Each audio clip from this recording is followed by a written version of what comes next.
blood rushing in a silent room sounds exactly like a paper shredder. Nora Hayes learned this sitting across from her soon-to-be ex-husband, a man worth $3 billion who was currently haggling over a used espresso machine. Conrad smirked, sliding the divorce papers across the mahogany table, entirely unaware that the man he had spent 6 years calling a failure, Nora's recently deceased father, had just left behind a document that would strip Conrad of everything. This is how empires fall. Fluorescent lights have a hum. If you sit in a room quiet enough, long enough, the vibration burrows into your teeth. Nora felt it in her molars, a dull, electric throb that perfectly matched the pounding behind her eyes. She stared at the surface of the conference table. It was real mahogany, polished to a mirror shine that reflected the harsh overhead lighting and the dark bruised bags under her eyes. She hadn't washed her hair in 4 days. It hung in limp, heavy strands around her pale face. Beneath the table, her hands were buried in the pockets of an oversized, moth-eaten gray cardigan. It still smelled faintly of motor oil and peppermint, her father's smell. He had been dead for exactly 14 days. Across the vast expanse of wood sat Conrad. Conrad didn't look like a man dissolving a 6-year marriage. He looked like a man waiting for a delayed flight in a first-class lounge. He wore a navy bespoke suit that draped perfectly over his shoulders, catching the light in a way that screamed wealth. His posture was relaxed, legs crossed, one polished Oxford shoe bouncing rhythmically. He smelled of expensive vetiver, sharp and green, completely overpowering the sterile, bleach-tinged air of the law office. "Can we expedite this?" Conrad asked, his voice a smooth, flat baritone. He didn't look at Nora. He looked at his lawyer, Gregory, a man whose face seemed permanently frozen in a patronizing half-smile. "I have a board meeting at 2, and my flight to Zurich is at 5. "We are moving as quickly as the law allows, Mr. Pierce," Gregory murmured, shuffling a stack of thick, watermarked papers. The sharp sound of dry paper slicing against paper made Nora flinch. Nora swallowed. Her throat felt coated in dust. She wanted to scream. She wanted to flip the heavy table, to shatter the crystal water pitchers, to grab Conrad by his perfectly knotted silk tie and demand to know how he could sit there so casually. But her body wouldn't obey. Grief wasn't a fiery, explosive thing, she was learning. Grief was a lead blanket. It pinned your arms to your sides. It made your lungs work at half capacity. She was just so incredibly tired. "I don't care about the espresso machine," Nora rasped. Her voice sounded strange to her own ears, brittle, like dry leaves breaking underfoot. Conrad finally shifted his gaze to her. His eyes were pale blue, the color of a winter sky, and just as cold. For a fleeting fraction of a second, Nora searched them for the man who used to make pancakes on Sunday mornings, the man who had held her hand when she had her first panic attack at 24. That man was gone, buried under layers of private equity, offshore accounts, and the suffocating arrogance of the newly minted billionaire. "It's a $20,000 La Marzocco, Nora," Conrad said slowly, adopting the tone of a tired kindergarten teacher explaining subtraction. "It's not just an espresso machine, it's an asset. And since you're moving into, well, wherever you can afford now, you won't have the counter space for it anyway." A wave of nausea rolled through Nora's stomach. It tasted faintly of copper and the stale black coffee she'd forced down that morning. take it, she whispered, digging her fingernails into the rough wool inside her pockets. The sharp pain grounded her, kept her from floating away into the humming lights. Take the machine, take the townhouse, take the cars. We already established I'm taking the townhouse, Conrad corrected, adjusting his Rolex. The metal watch band clinked sharply against the table. I bought it, with my money. Right, Nora said, her voice dropping to a hollow echo. Your money. She remembered when his money was just their money, when he was a struggling commercial real estate developer working out of their cramped two-bedroom apartment, sweating over blueprints while she worked double shifts as a physical therapist to pay their electric bill. She remembered when the bank rejected his third loan application, and he had sat on their lumpy IKEA sofa, his face buried in his hands, crying from the stress. But Conrad had rewritten his own history. In his mind, he had clawed his way to the top of the Chicago real estate market entirely alone. He was the self-made titan. She was just the starter wife he had unfortunately outgrown. We need to discuss the non-disclosure agreement, Gregory interjected, sliding a thick document across the table. Mr. Pierce is offering a lump sum of $250,000 in exchange for a comprehensive NDA. You will not speak to the press regarding the divorce, the company, or Mr. Pierce's personal relationships. Nora stared at the paper. $250,000. To a billionaire, it was pocket lint. It was an insult. It was the absolute bare minimum he thought he could throw at her to keep her quiet about Savannah. Ah, Savannah. The 24-year-old acquisitions consultant who had mysteriously started accompanying Conrad on business trips to Milan and Tokyo 6 months ago. Nora hadn't even needed to hire a private investigator. Conrad had become so arrogant, so detached from consequences, that he had left a velvet jewelry box containing a diamond tennis bracelet on the kitchen island. The gift tag had read, "For S, the only investment that matters." I don't want your money, Nora said, the words tasting like ash. Conrad let out a short, puffing laugh. It was a sound devoid of humor. Don't be dramatic, Nora. Take the money. You're going to need it. God knows your father didn't leave you anything but a pile of medical debt and that rusting Ford pickup. Nora's breath hitched. The air in the room suddenly felt too thick to inhale. Her chest tightened, a sharp physical pain radiating from her breastbone. She looked up, locking eyes with Conrad. Don't, she breathed, her voice shaking with a sudden, violent tremor. Do not talk about my father. Conrad leaned forward, resting his elbows on the polished wood.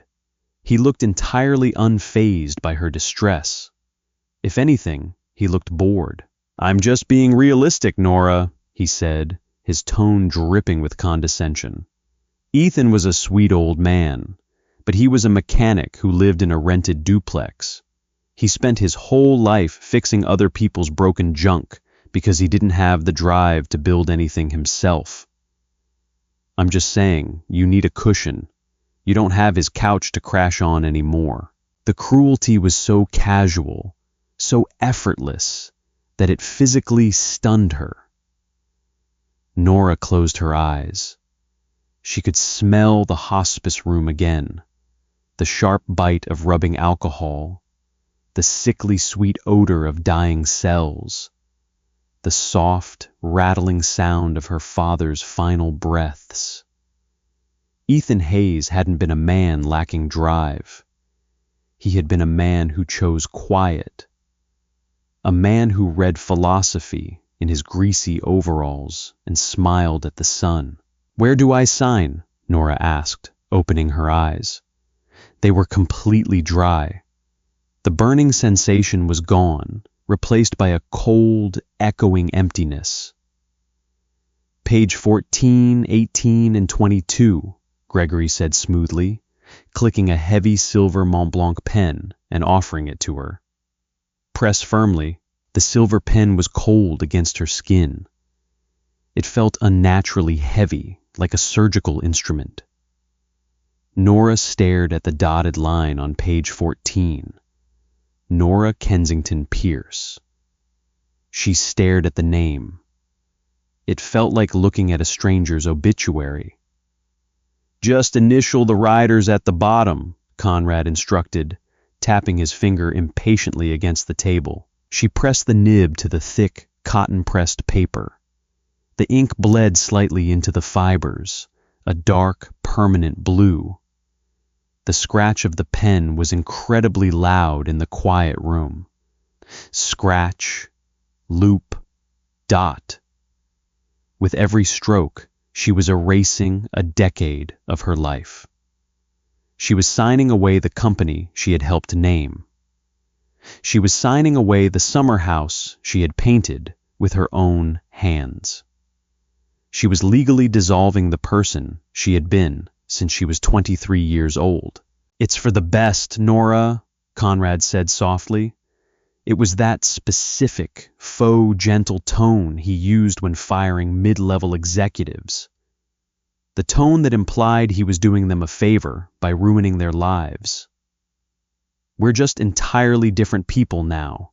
My world requires a certain velocity. You've always preferred standing still." Nora paused on page 18. Her knuckles were white. A knot of hot, ugly anger finally began to form in her stomach, fighting through the thick layers of grief. She looked at Conrad's perfectly manicured cuticles.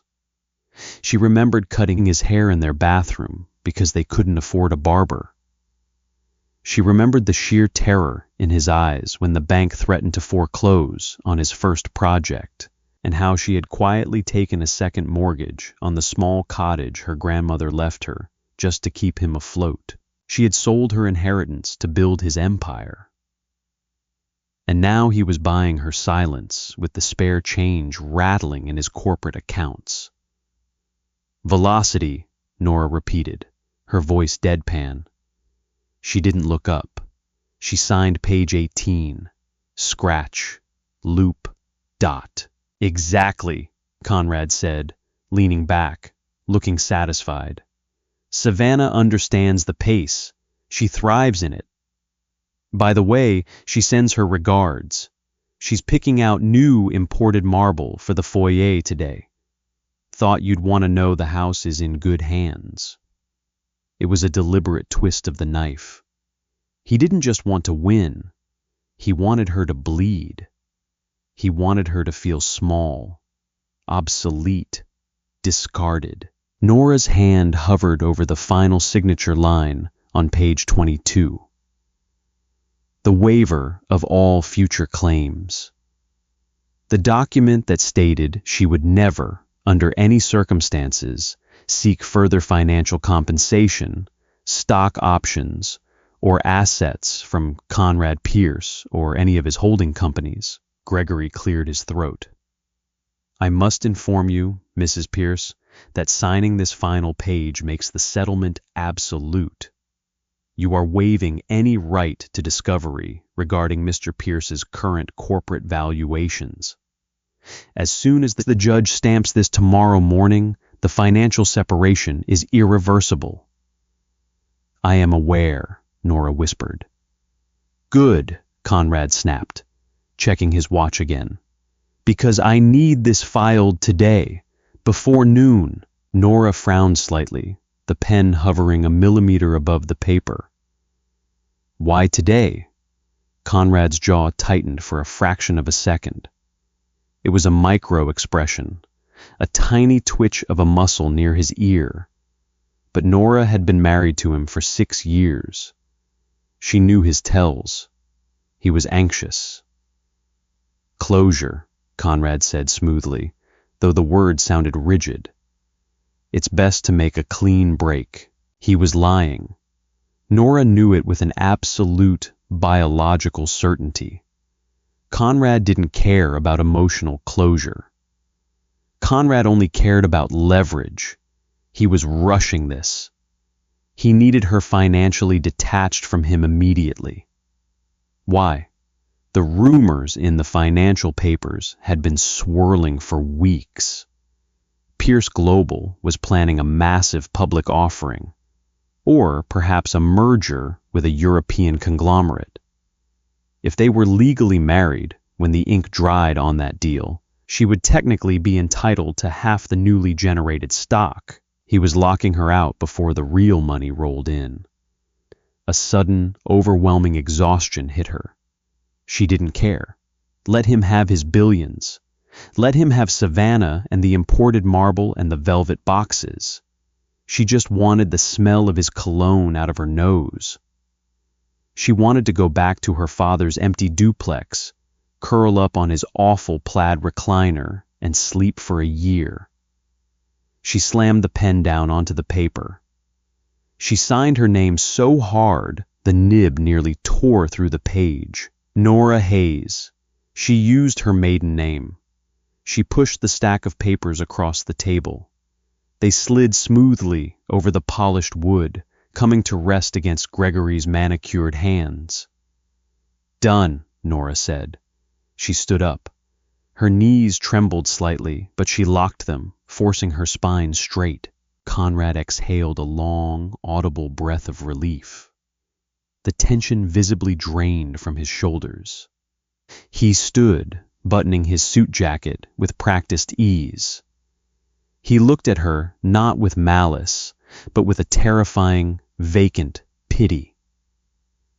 "Take care of yourself, Nora," he said. He reached into his breast pocket and pulled out a thick envelope. "Oh, before I forget, Gregory mentioned we have to do this archaic song and dance next." Nora stared at the envelope. "What is that?" "Your father's will reading," Conrad said, rolling his eyes. "Apparently, I have to be there. Ethan named me in the damn thing. Probably left me his socket wrenches." Nora's heart stuttered.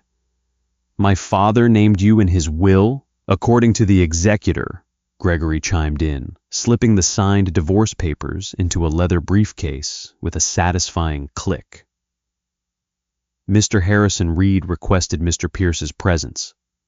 Legally, since the divorce is not stamped by a judge until tomorrow, you are still technically spouses during the reading of the estate.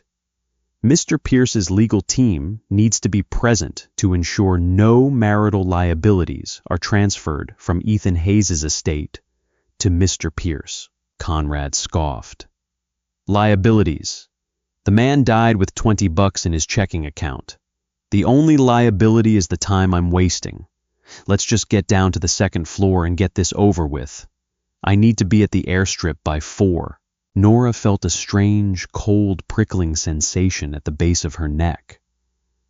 Her father had named Conrad. Ethan had despised Conrad. He had never said it out loud. Ethan was too polite for that.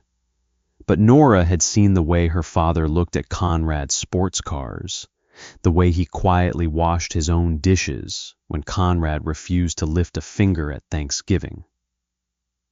Ethan knew exactly what kind of man Conrad was. Why would he want him at the reading? "Fine," Nora said, her voice dropping to a low, flat murmur. She grabbed her canvas tote bag, ignoring the way it clashed horribly with the opulent surroundings. "Let's go." The elevator ride down to the second floor was suffocating. The air inside the steel box was stagnant, heavily perfumed by Conrad's vetiver and Gregory's hair gel. Nora stood in the back corner, hugging her tote bag to her chest, watching the digital floor numbers tick down in glowing red. Ding! The door slid open, revealing a hallway that belonged in a different century. Unlike the glass and steel modernism of Gregory's firm on the penthouse level, the second floor was clad in dark, heavy oak. The carpet was a faded, intricate Persian rug that muffled their footsteps. It smelled of old paper, binding glue, and stale pipe tobacco. At the end of the hall, a frosted glass door read, Harrison Reed, Estate Law. Conrad pushed the door open without knocking. The waiting room was tiny, crammed with overflowing filing cabinets and a solitary leather armchair that looked like it had survived 2 world wars. Mr. Pierce, Mrs. Pierce, Harrison Reed stood in the doorway of his inner office. He was a man who looked exactly like his surroundings. Old, meticulous, and entirely unbothered by modern urgency. He wore a tweed suit with patches on the elbows and wire-rimmed glasses perched precariously on the bridge of a slightly crooked nose. "Let's make this quick, Harrison," Conrad barked, striding past the old lawyer into the office. "I'm on a tight schedule. Just tell me what Ethan left us so I can sign the disclaimers and leave." Harrison blinked slowly behind his lenses. He looked at Conrad with the mild curiosity of a scientist observing a particularly loud insect. Then his eyes shifted to Nora. The old man's face softened instantly. "Nora," Harrison said gently. His voice was like dry leaves scraping across pavement, gravelly but warm. "I am so very sorry for your loss. Ethan was a rare breed." "Thank you, Mr. Reed," Nora whispered, taking a seat in a wooden chair across from his cluttered desk.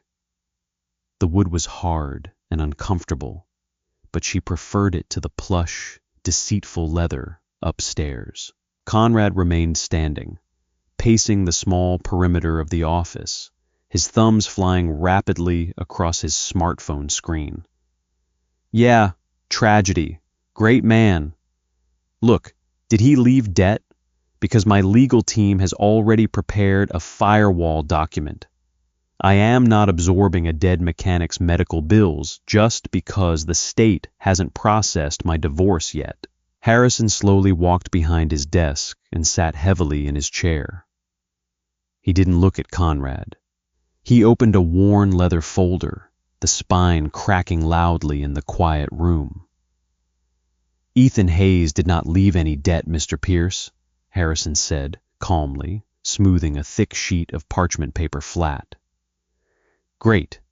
Did he leave the truck to me?" Conrad sneered, finally pocketing his phone. "Because if he did, I'm donating it to a junkyard. I'm not paying taxes on a rusted '98 Ford." Nora's hands balled into tight fists. "Shut up, Conrad." Conrad raised his hands in mock surrender, a smirk playing on his lips. "Just protecting my assets, Nora. You'll understand when you have some." Harrison cleared his throat. It was a wet, heavy sound that commanded the room. He adjusted his glasses and began to read. "I, Ethan Thomas Hayes, being of sound mind, do hereby declare this to be my last will and testament." The legal jargon washed over Nora like a cold shower. She closed her eyes, trying to picture her father's face. She pictured him laughing, his hands stained dark with grease, sitting on the porch of the duplex holding a cold beer. She missed him with a ferocity that made her bones ache. "To my beloved daughter, Nora," Harrison read, his voice softening slightly. "I leave my personal effects, my watch, my books, and the wooden chest at the foot of my bed. They hold no monetary value, but they hold my history. I hope they bring you comfort." A single hot tear finally escaped Nora's eye, tracking a slow path down her cheek. She wiped it away fiercely with the back of her sweater sleeve. Conrad checked his Rolex. He let out an exasperated sigh. "A watch and some books. Riveting. Is that it? Can I go?" Harrison stopped reading. He looked up, his pale gray eyes fixing onto Conrad. The mild, elderly demeanor vanished, replaced by something sharp and razor-thin. "No, Mr. Pierce, that is not it." Harrison turned the page. The parchment rustled loudly. "To my soon-to-be former son-in-law, Conrad Pierce," Harrison read, his voice suddenly dropping an octave, losing all its warmth. "I leave a lesson in structural integrity.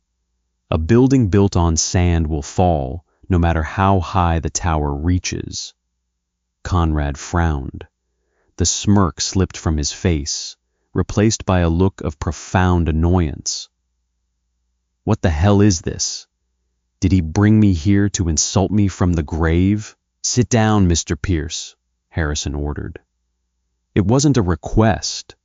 It was a command laced with such quiet authority that Conrad involuntarily stopped pacing. He didn't sit, but he froze. Harrison adjusted a secondary document. It looked different than the parchment. It looked modern, heavy, bright white corporate stock paper. "Regarding the financial assets of the estate," Harrison continued, his voice echoing slightly against the wood-paneled walls. Ethan Hayes was a man who preferred to remain unseen. He believed that loud money attracts thieves, and quiet money builds fortresses. Nora opened her eyes, furrowing her brow. Financial assets? Quiet money? Her father lived on a fixed pension and Social Security. He shopped for groceries with coupons. "Effective upon the exact moment of my death," Harrison read, "I bequeath the entirety of my controlling shares, representing 92% ownership in the holding entity known as Cobalt Ascendancy, to my daughter, Nora Hayes."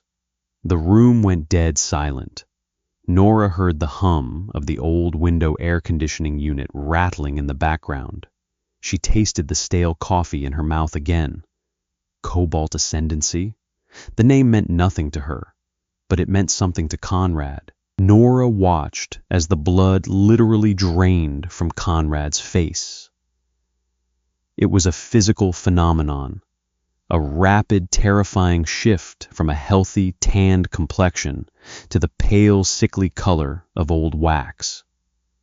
His jaw fell open, his pale blue eyes widening in absolute horror. He took a staggering step backward, his polished Oxford shoe catching on the edge of the Persian rug. "What?" Conrad choked out. His voice was unrecognizable. It sounded thin, strangled. "What did you just say?" "Cobalt Ascendancy," Harrison repeated slowly, enunciating every syllable. Ethan Hayes was the sole founder and silent majority shareholder. "No," Conrad gasped, putting a trembling hand to his forehead. "No, no, no, that's impossible. Cobalt is a shadow fund out of Delaware. They are an institutional lender. They don't have a human face." "They do," Harrison said, his lips twitching into a ghost of a smile. "Or rather, they did. He wore overalls, Mr. Pierce." Nora looked between the two men, her confusion morphing into a heavy, cold dread. "Mr. Reed, what is Cobalt Ascendancy? What does it own?" Conrad whipped his head toward her. His eyes were wild, panicked, entirely stripped of the arrogant billionaire who had sat upstairs 10 minutes ago. He looked like a man who had just stepped off a cliff and was waiting to hit the ground.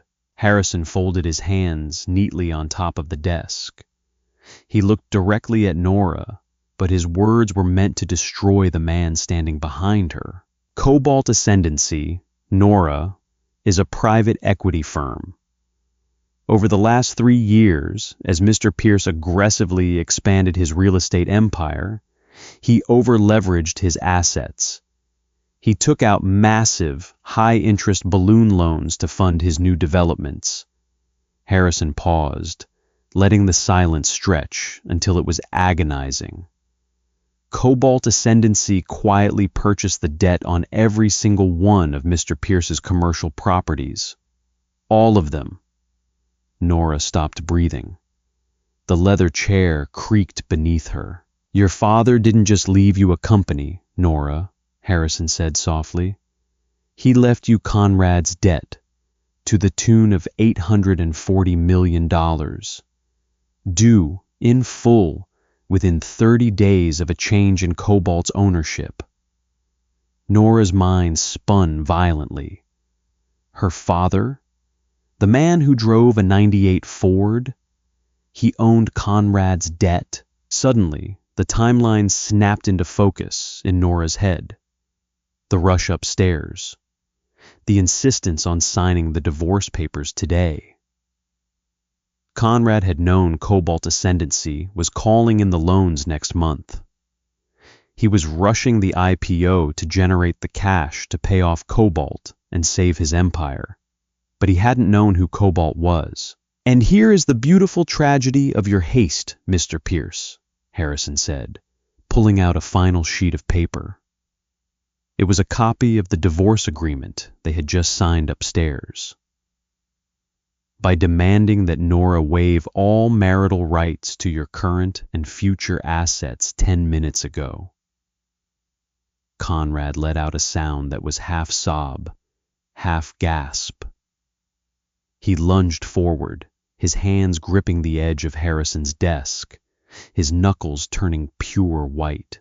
She also legally protected all of her newly acquired assets from you, Harrison finished smoothly.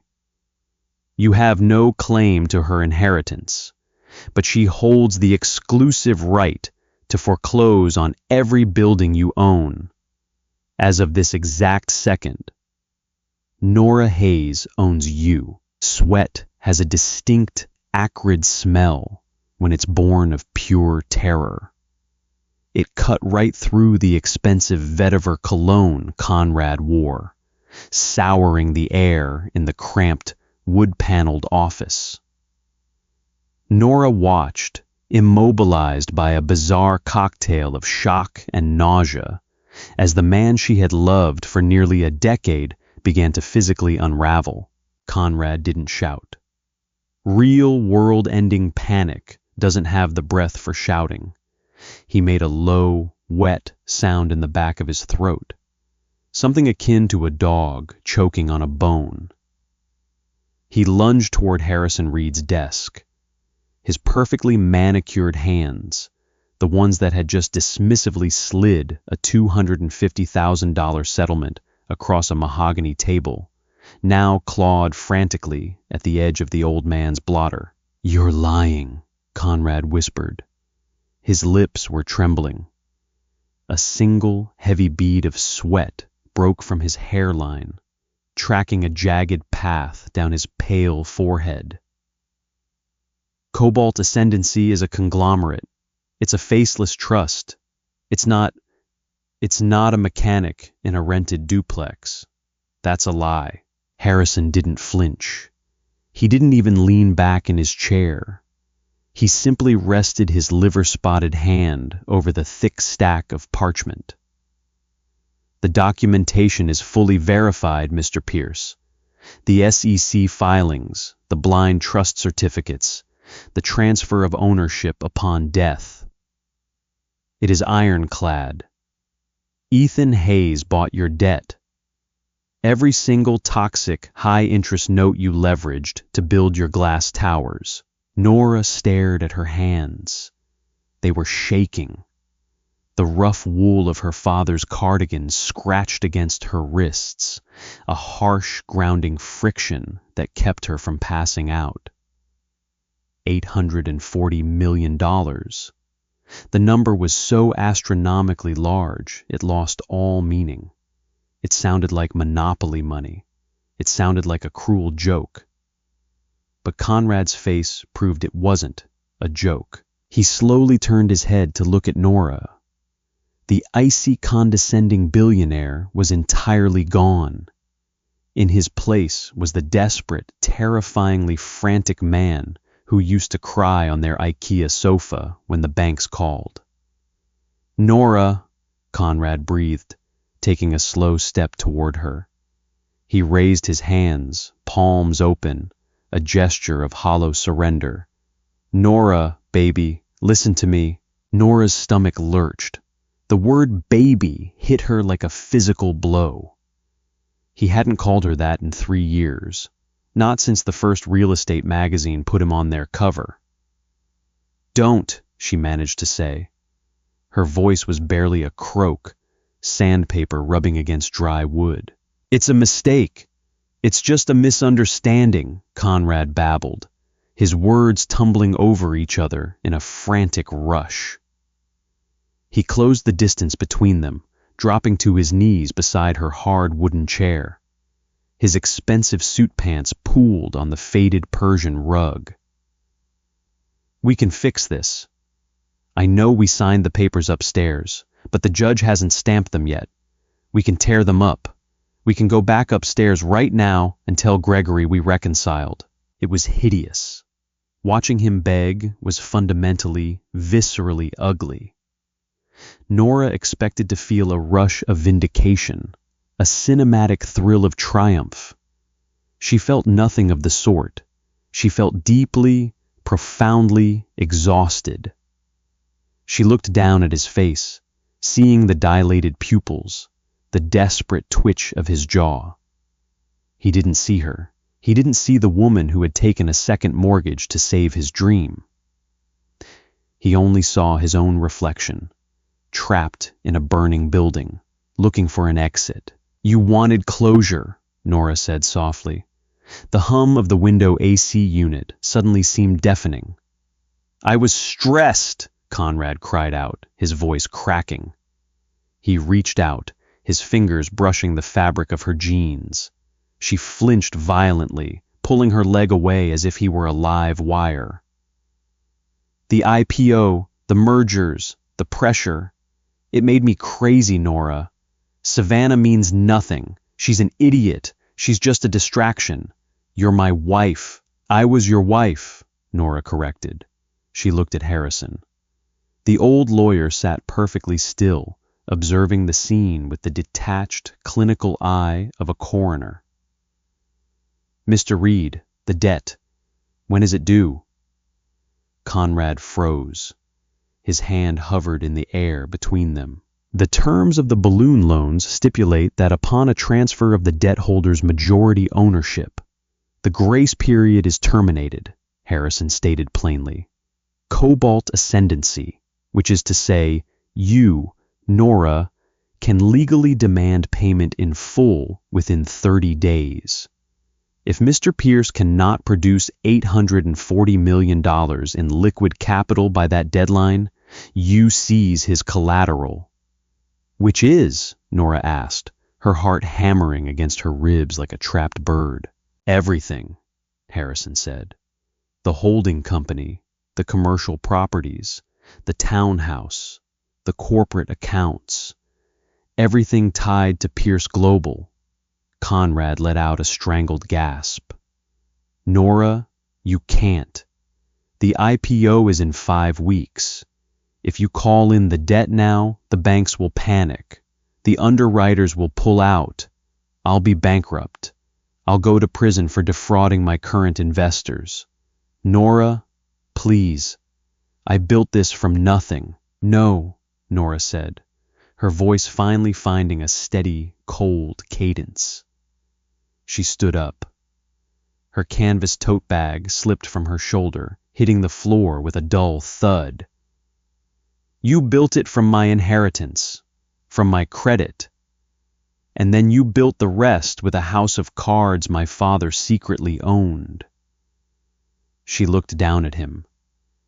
He looked so incredibly small kneeling on the rug. "Keep the espresso machine, Conrad," she said. She turned and walked out of the office. She didn't look back. The heavy oak door clicked shut behind her, severing the connection with the sharp finality of a guillotine. The air inside the duplex smelled like WD-40, old Folgers coffee, and damp plaster. It was the smell of Nora's childhood. The smell of a life lived strictly within the margins. Nora unlocked the peeling front door, the cheap brass key sticking in the deadbolt the way it always did. She had to jiggle it twice and push her hip against the wood to get it to turn. When she stepped inside, the silence of the empty house hit her harder than Conrad's betrayal ever could. The living room was exactly as Ethan had left it 14 days ago. His battered plaid recliner sat in the corner, permanently indented with the shape of his body. A stack of dog-eared paperback philosophy books, Plato, Marcus Aurelius, Kant, sat on the scuffed coffee table next to a half-empty mug that had long since grown a pale layer of mold. Nora dropped her tote bag by the door. She didn't turn on the lights. The late afternoon sun filtered through the dusty plastic blinds, casting long, fractured shadows across the faded linoleum floor. She walked slowly down the narrow hallway to his bedroom. The wooden floorboards creaked under her sneakers. Every sound felt intrusive, a violation of the tomb-like stillness. At the foot of his perfectly made single bed sat the wooden chest Harrison had mentioned. It wasn't a pirate's trunk or an antique heirloom. It was a simple, utilitarian crate made of cheap pine, held together by tarnished iron hinges. Nora knelt on the thin carpet. Her knees popped. She unlatched the metal clasp. It wasn't even locked. The hinges groaned as she opened the lid. Inside, there was no gold.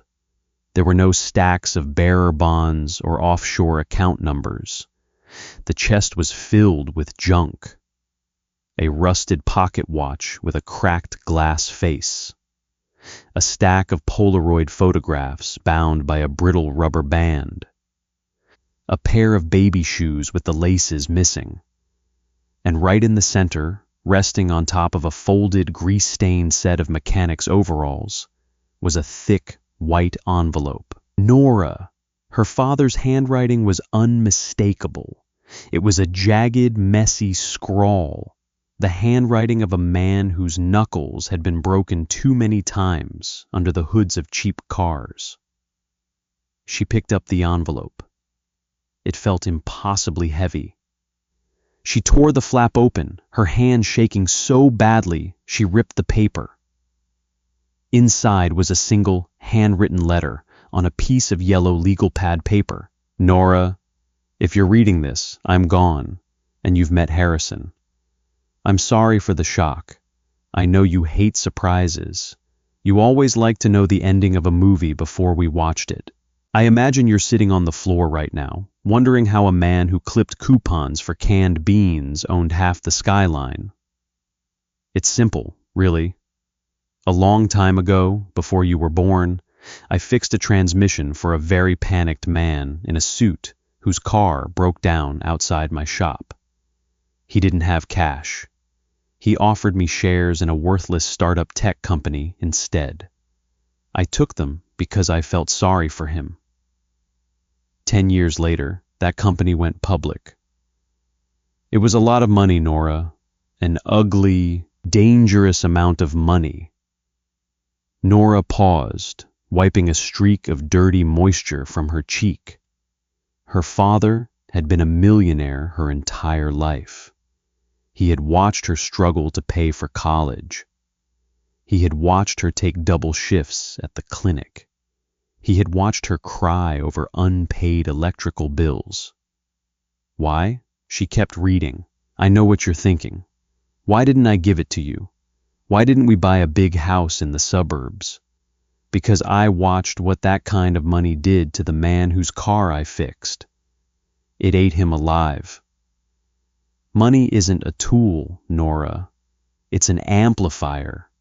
It takes whatever is broken inside you and makes it loud enough for the whole world to hear. I wanted you to know what it felt like to earn $1. I wanted you to know the value of sweat and loyalty and quiet nights on a porch. I wanted you to build a life on solid ground. And you did. But then you married Conrad. Nora let out a sharp, ragged breath. The silence of the room seemed to press in on her eardrums. I saw him, Nora, from day one. He is a man who builds on sand. He looks at people and only sees what he can extract from them. He extracted your youth, your credit, your patience. I couldn't stop you from loving him. That was your choice to make. But I could make damn sure he never completely destroyed you. When he started aggressively expanding, borrowing against his own arrogance, I transferred the funds into Cobalt Ascendancy. I bought his debt. I became the silent landlord of his little glass empire. I didn't do it to get rich. I did it to build a wall around you. I knew he would leave you eventually. Men like him always discard the ladder they used to climb. Now you hold the leash. Do not let him bargain. Do not let him plead. Foreclose on the loans. Tear down his house of sand. And then take the money, pay off this duplex, buy a piece of land somewhere quiet, and forget the name Conrad Pierce ever existed. I love you, kiddo. Fix the leaky faucet in the kitchen. It's driving me crazy from the afterlife. Dad. Nora dropped the letter. She leaned forward, pressing her forehead against the rough edge of the pine chest. And then she broke. It wasn't a polite, cinematic cry. It was a guttural, ugly, chest-heaving sob. She cried for the smell of motor oil she would never smell again. She cried for the years she spent thinking she was protecting Conrad, when all along, her father, in his grease-stained overalls, had been holding a sniper rifle in the dark, watching over her. She cried because she was a billionaire, and she was entirely, devastatingly alone on a sticky linoleum floor. The tears tasted like salt and dust. She let them fall until her throat was raw and her eyes were swollen shut. When she finally sat up, the sun had set. The room was pitch black. Nora wiped her face with the sleeve of the oversized cardigan. She reached into her pocket and pulled out her cell phone. The screen cast a harsh blue glow in the darkness. She had 42 missed calls from Conrad, 14 voicemails, a barrage of text messages oscillating between frantic apologies and venomous threats. She didn't read them. She opened her contacts, found Harrison Reed's number, and pressed dial. He answered on the first ring. Nora. Mr. Reed, Nora said. Her voice was wrecked, raspy, but it didn't shake. Draft the foreclosure notices, all of them. Execute the debt call tomorrow morning. Are you certain? Harrison asked softly. Yes, Nora said, staring into the dark corner where her father's work boots sat. Tear it down. Corporate assassinations do not happen in dark alleys. They happen in brightly lit boardrooms, on sterile conference calls, and in the polite, bloodless language of banking executives. Over the next 3 weeks, Nora learned the architecture of ruin. She did not move into a penthouse. She stayed in the duplex. She did, however, hire Helen. Helen was a senior restructuring consultant Harrison had recommended, a woman in her late 50s with silver hair cropped into a severe bob, who wore sharply tailored suits and possessed the emotional warmth of a meat freezer. They worked out of Ethan's cramped living room. Helen had set up a bank of encrypted laptops on the wobbly dining table, right next to the salt and pepper shakers shaped like plastic chickens. The juxtaposition was absurd, but Nora refused to step foot in a corporate office. It's bleeding out faster than projected, Helen said on a Tuesday morning, tapping a manicured fingernail against a spreadsheet glowing on her screen. Once the initial foreclosure notice hit the public records, the market panicked. Pierce Global's credit rating was slashed to junk status 48 hours ago. The IPO underwriters officially pulled out this morning. Nora sat in her father's recliner, drinking black coffee from a chipped mug. She wore faded jeans and a plain black t-shirt. She felt entirely detached from the numbers on the screen. It was like watching a documentary about a storm hitting a distant country. "What about his liquid assets?" Nora asked, her voice flat. "Frozen," Helen replied smoothly, not taking her eyes off the screen. "We initiated asset freeze injunctions, citing flight risk, given his extensive offshore ties. He can't sell the townhouse. He can't liquidate his car collection. His personal accounts are locked, pending the debt settlement." Helen paused, a faint smirk touching the corner of her crimson lips. "I hear his platinum credit card started declining over the weekend." Nora took a slow sip of coffee. It was bitter. The public fallout had been swift and brutal.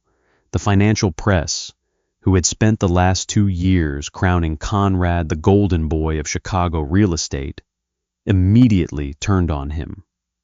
Headlines blared about the billion-dollar house of cards and Pierce's fatal leverage. The irony was thick enough to choke on, but it was the private fallout that proved her father completely right. 4 days after the news broke, a tabloid published photos of Savannah, the 24-year-old acquisitions consultant. She wasn't standing by her man in his hour of need. She was boarding a private jet to Ibiza with a tech venture capitalist.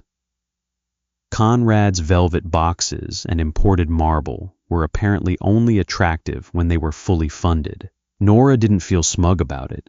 She just felt a profound emptiness. She had spent 6 years sacrificing her own peace of mind to build a man who collapsed the second the wind changed direction. Her phone buzzed on the armrest. It was an unknown number, but Nora knew exactly who it was. She picked it up and hit accept, putting it on speakerphone. "Please don't hang up," the voice crackled through the tiny speaker. It was Conrad, but it didn't sound like him. The smooth baritone confidence was entirely stripped away, leaving a reedy, exhausted husk. He sounded like a man who hadn't slept in a week. He sounded like a man who had been crying. Helen glanced up from her laptop, raising an eyebrow. Nora held up a hand, silently telling her to wait. "What do you want, Conrad?" Nora asked. "I have nothing," he said, his voice breaking. The sound of a heavy truck rolling past outside the duplex momentarily drowned him out. "Nora, they took my key card to the corporate office. The security guards, guys I hired, they escorted me out of my own building carrying a cardboard box."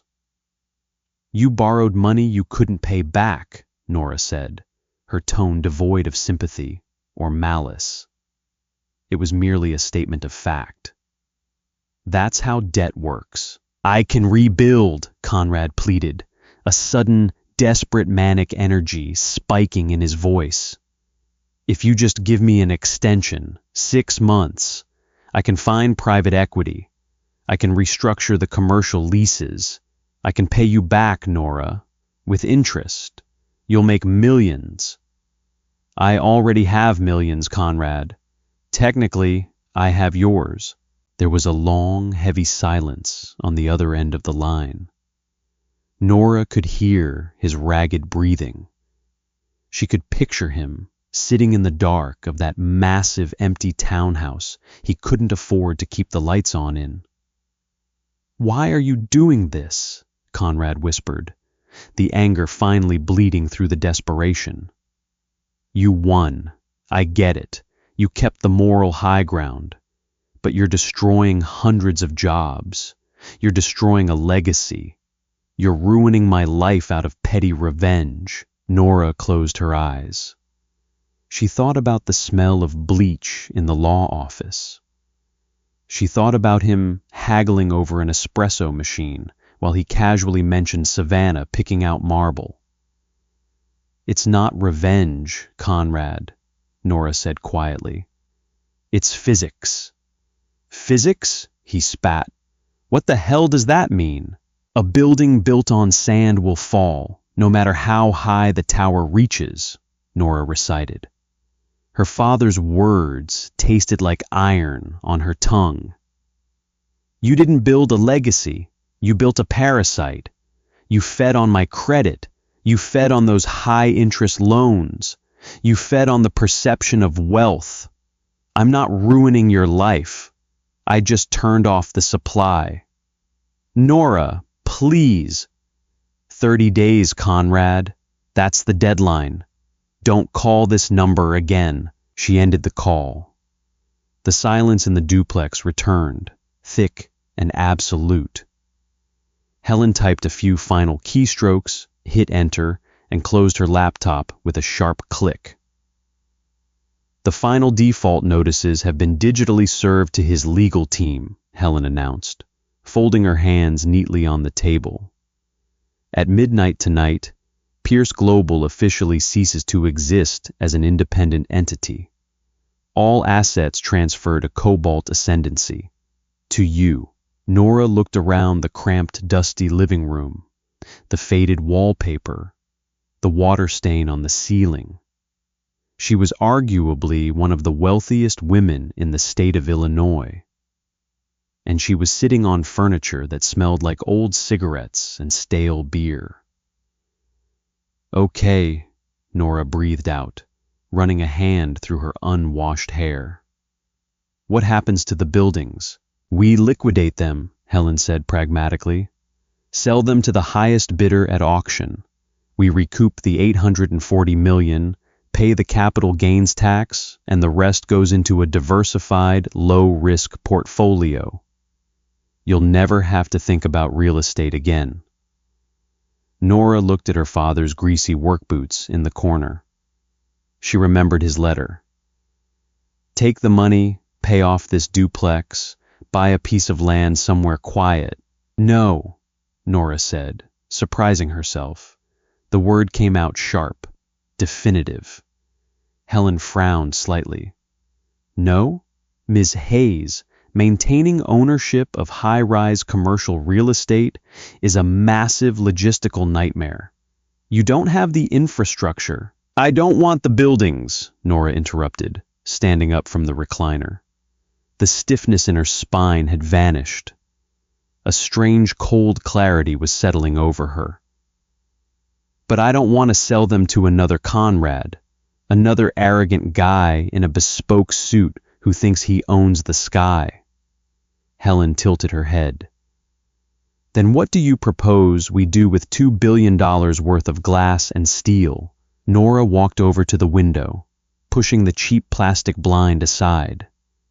She looked out at the street, the cracked pavement, the flickering streetlight, the rusted cars parked along the curb. It was a neighborhood of people who worked 50 hours a week and still had to choose between paying for heat or groceries. People like her father. "We got them," Nora said, turning back to Helen. A tiny, fierce spark ignited in her chest. The first genuine emotion she had felt since the funeral that wasn't grief or anger. "We rezone them. I want the architects and the city planners in here by Friday. We're turning Pierce Global's luxury commercial portfolio into high-density, subsidized housing and community medical clinics." Helen's jaw actually dropped. The icy composure fractured for a fraction of a second. You want to turn prime, Class A commercial real estate in the financial district into subsidized housing? The loss of potential revenue it's catastrophic. "It's not a loss if I don't care about the revenue," Nora said flatly. She walked over to the dining table and picked up her father's rusty pocket watch. She ran her thumb over the cracked glass face. Conrad wanted a legacy. Let's give him one. Every time he drives downtown, he's going to have to look at his monuments to greed housing the people he stepped on to get there. Helen stared at her for a long, quiet moment. Slowly, the restructuring consultant closed her mouth. A slow, terrifying smile spread across her face. It will require a brutal legal fight with the city zoning board, Helen noted, pulling her laptop back open. Good, Nora said, slipping the pocket watch into the pocket of her father's oversized cardigan. I have the money to fight it, and I have nothing but time. Concrete dust tastes like chalk and old rain. Nora stood on the 42nd floor of what used to be the Pierce Global flagship tower, letting the biting November wind whip through the gutted window frames. The floor-to-ceiling glass had been violently removed, replaced by temporary orange safety netting that snapped and fluttered in the gale. It was loud. Jackhammers rattled the steel skeleton of the building, vibrating up through the thick soles of her scuffed boots. A crew of union workers in neon vests were tearing out Italian marble countertops with heavy sledgehammers, tossing jagged chunks of $1,000 stone into a rusty metal chute. The deafening crash echoed off the bare concrete walls.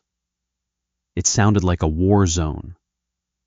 To Nora, it sounded like breathing. Helen stood a few feet away. Her impeccable beige trench coat was entirely unsuited for the demolition zone, already dusted with a fine layer of gray powder. She held a thick plastic clipboard with a death grip, shouting over the roar of a nearby diesel generator. "Zoning board finally folded on the South Tower," Helen yelled, her voice barely carrying over the mechanical screech of a circular saw. Affordable pediatric clinic gets the first 3 floors, subsidized, rent-controlled units above that. We break ground on the plumbing retrofits by Tuesday. Nora nodded slowly. She didn't smile. Smiling felt too performative for the reality of what this was. It wasn't a fairy tale ending. It was just work. Brutal, endless, necessary work. She wiped a streak of drywall dust from her cheek, ignoring the grit under her fingernails. She reached into the deep pocket of her father's worn cardigan. She still refused to throw it away, despite the frayed cuffs and the lingering faint ghost of motor oil that clung to the wool. Her fingers brushed the cracked glass of Ethan's pocket watch. It didn't tick. It hadn't kept time in 20 years, but it grounded her in the present. Nora walked toward the edge of the floor, stopping inches from the orange netting. Below her, the city of Chicago sprawled out, a massive grid of frantic, ant-like movement. Somewhere down in that concrete maze, Conrad Pierce was existing. The legal circles whispered that he was managing a mid-tier strip mall out in the distant suburbs, living in a rented ground-floor apartment. He was completely bankrupt, both financially and socially, constantly telling anyone who would listen at the local dive bar about the empire he used to own. He had become a cautionary tale, a ghost haunting his own life. Nora realized with a quiet sort of finality that she felt no pity for him, but she also felt no lingering, fiery anger. The cold, hollow ache of grief and betrayal that had defined her for months had finally calcified into something hard, dense, and infinitely useful. A burly worker in a scuffed yellow hard hat walked past, carrying a heavy section of twisted steel framing over his shoulder. He paused, wiping sweat from his dirt-streaked forehead with the back of a thick leather glove. "Watch your step by the freight elevator, boss," he grunted, giving her a brief nod before continuing his grueling march. Boss. She didn't feel like a billionaire. She drove a '98 Ford pickup to the job site every morning. She drank terrible black coffee out of cheap paper cups. She was just Ethan Hayes' daughter, holding a very large, very heavy hammer, tasked with dismantling the sky. The wind kicked up fiercely, tossing her unwashed hair across her face. She breathed in the chalky dust, the sharp scent of diesel fuel, the raw metallic tang of exposed iron. It smelled like ruin. It smelled entirely real. There was no expensive vetiver cologne here, no polished mahogany tables, just the raw, ugly foundation of something entirely new. Nora turned her back on the skyline, wrapping the gray cardigan tighter around her chest against the cold. "Tell the architects to leave the exposed brick in the main lobby," she told Helen, her voice cutting clean and sharp through the noise of the jackhammers. "Don't cover it up with plaster. Let people see the bones. Let them see exactly what holds it all up. Sometimes the most devastating revenge isn't loud. It's simply turning off the supply." If Nora's journey from a discarded, grieving daughter to the quiet architect of her ex-husband's downfall struck a chord with you, don't let this story fade into the background. Hit that like button to support raw, grounded storytelling that strips away the shiny veneer of toxic billionaires. Share this video with someone who needs a reminder that the quietest people often hold the most power. And make sure to subscribe to the channel for more deeply human, unapologetic audio dramas. Your support builds our foundation.